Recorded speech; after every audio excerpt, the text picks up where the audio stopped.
Dan Bongino actually got called out on Fox News by Sean Hannity, of all people, over his past conspiracy theories about the January 6th pipe bomb incident. Take a look. You know, I don't know if you remember this. This is before you became the deputy FBI director.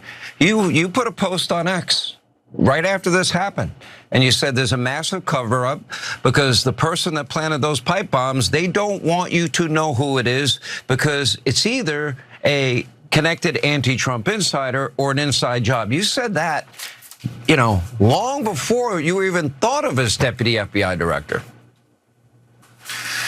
Yeah, that's why I said to you, this investigation's just begun. Yeah, he didn't seem to like that question, that big sigh that he took. He probably didn't expect to get an actual tough question about his prior baseless conspiracy theories about this. Now, he's gonna try to distract and try to explain why it's totally fine that he'd say wild things like that before, and now he should be taken seriously in this clip. We are pretty comfortable. We have our guy. I think as again, legal process starts to surface and information, facts start to come out, the public's going to be very comfortable with the investigation that was conducted under Director Patel and his leadership. He's been great on this. But I don't want to, listen, I was paid in the past, Sean, for my opinions. That's clear. And one day I'll be back in that space. But that's not what I'm paid for now. I'm paid to be your deputy director. And we base investigations on facts. I love how casually he brushes off the fact that he was utterly dead wrong, and how conveniently he was dead wrong in a way that allowed him to tell his audience, who he knows at that time were feeling really uncomfortable about the fact that their side of the aisle had just tried and failed to overturn the government. And oh, what do you know? His gut tells him that it's actually a false flag. It's an inside job. He's just giving his opinion in a way that earns him attention, earns him a bit of market share, a little bit of money. Weird that that's the way that it works out. Now he's not doing the wild conspiracy theories, of course, but he does assure you, to subscribe for him to do that after he leaves the FBI. But actually, so like all of what you just saw makes him look terrible. The fact that he won't own up to the fact that he just baselessly asserted this stuff that he had no information on. He had no reason to believe that it could only be an anti-Trump insider or a false flag. There's no third category. There's no, in a weekend or in a period in which right wingers were beating cops to death, brought weapons, were trying to sack the Capitol. Maybe category C is that it's yet another of the hundreds and hundreds of violent right wing insurrectionists. But he doesn't have either the intellectual maturity or the goddamn single testicle required to own up to the fact that he said that stuff. Instead, he thinks it actually makes the other side of the aisle look bad. Take a look. And it was interesting. I was looking out in the crowd today at the presser, and I saw a couple of media figures who you and I both know who promoted the other scandal, the collusion hoax. And I thought to myself, the difference between us and them is, we evolve as information and new inputs come out. We can produce different outputs because that's what we believe in. We believe in facts and investigations guided by facts. Yeah, but Jake, there are some significant problems with that. When he said it's an anti-Trump insider or a false flag, he had no facts. There was nothing except a desperate need to tell his audience what he knew they wanted to hear. That's what it was. And we're focusing obviously on the pipe bomb. He doesn't care at all about what happened the next day on January 6th. He'll spread conspiracy theories right now that it was all patriots or Nancy Pelosi was actually the one that did it or whatever. He cannot actually own up to the fact that he was a rabid supporter of a violent extremist sect that tried to end democracy in America. And he wants to come out of this looking like the bigger man, the better man, the person who's interested in facts and the truth. He is a goddamn child. He wasn't qualified for that position, and he's damn sure not qualified for the position that he's in right now. So some are saying that he kind of admitted to lying here when he was on the air. I'm not sure that he did, but what he is saying is, I was paid for pure opinions. But wait, your opinions have to arise from somewhere, right? And so then that gets to the really heart of the question of all of media.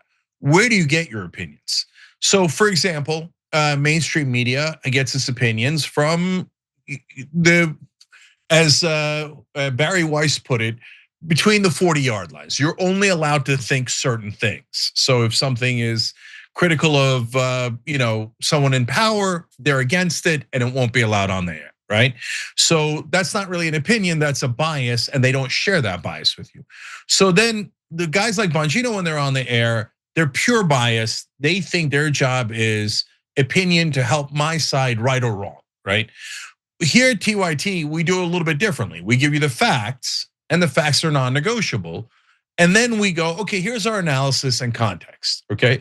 So I'll give you an example. The Epstein files. In the beginning, I was thought when Epstein died in the prison cell, I said, look, I don't know what happened, but I'll tell you ahead of time that if the camera in the hallway isn't working, then he was probably killed. If the camera in the hallway is working, it was probably suicide, right?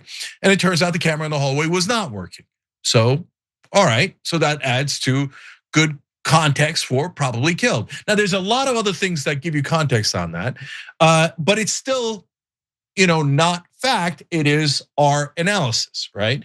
And then who did it? I said, who's powerful enough to be able to kill someone inside an American prison and get away with it?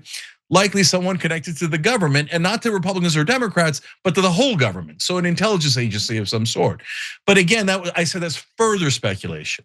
Now, a lot more information came in, and we found out, oh yeah, Epstein was deeply connected to Israeli intelligence. Israeli intelligence officers would stay over. The former Israeli prime minister would stay over. We now know from his emails that he was coordinating to help Israel.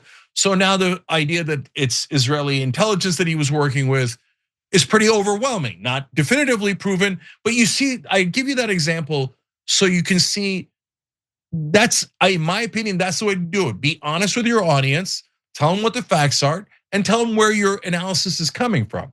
But if all you do, and some on the left do this as well, let's keep it real. And the MSNBC's, MS Now is a spectacular example of it. It happens online too. But some view their job and what they get paid for is propaganda. There he calls it opinion, but it's not really opinion if you're just making it up. And you're making it up every time to help your own side. It's not like Bongino every once in a while goes, you know what, I made up something to help the left. No, he always makes up something to help the right. Same thing with MSNBC, right? And a bunch of other guys. No, the Democrats are always right. The Republicans are always right. Okay, then you're useless. Like, you're not necessarily lying. I think you are. The content, my analysis is that you are, right?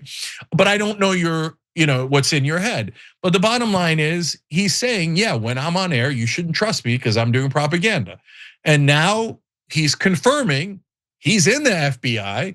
His earlier nonsense propaganda about how the FBI and the deep state did it to help Biden isn't true. Yeah. So by the way, if it turns out it catch the guys who actually did Epstein, and it turns out it was the CIA and Mossad had nothing to do with it, what would I do? I'd come out and go, hey, look, here's the context for why I said that, but it turns out it was wrong. Now we know the reality, and here's what it is, right? Yeah. There's nothing wrong with that, but to them, they think it's weakness to do that. And the reason they think that is because they know that they were lying, in my opinion. They were, at a minimum, they were doing propaganda, right? And that's why they're insecure about it. Whereas we're perfectly secure in telling you what we got right and what we got wrong, because we're trying our hardest to get to the truth, irrespective of partisanship. The last thing I want to say really ties together his weakness and his failure on both sides of the line that he's talking about. And on the commentary side, most of us are not, like, we're not full on journalists, we're commentators. We have a different set of ethics. But like, to me, the core ethical thing for a lot of people who just do commentary is, because everybody who does that can look out in an audience and can figure out roughly what they want to hear. If you don't actually believe it, but they want to hear it, do you tell it to them? And people like Dan Bongino will do it every time. And the reason that they do it and it works is they're telling people what they want to hear. And those people are not inclined to be like, wait, but does this person really believe the thing they're telling me that makes me very happy? And so they do it, and it's not just on the right. That's like the principal ethical dividing line for commentators, is the ability to read an audience, and whether you stick to your actual guns or you just say what you need to say. And so you might think, oh, well, that's fine. That's before. Now he's in government, and he just said in that clip, now I have to do investigations and facts and everything. Yeah, how did that play out with Epstein? Because you came in raring to go. You're gonna get to the bottom of it. Damn the deep state. I'm gonna find the truth. Oh, oops, Donald Trump is massively implicated. I don't care anymore.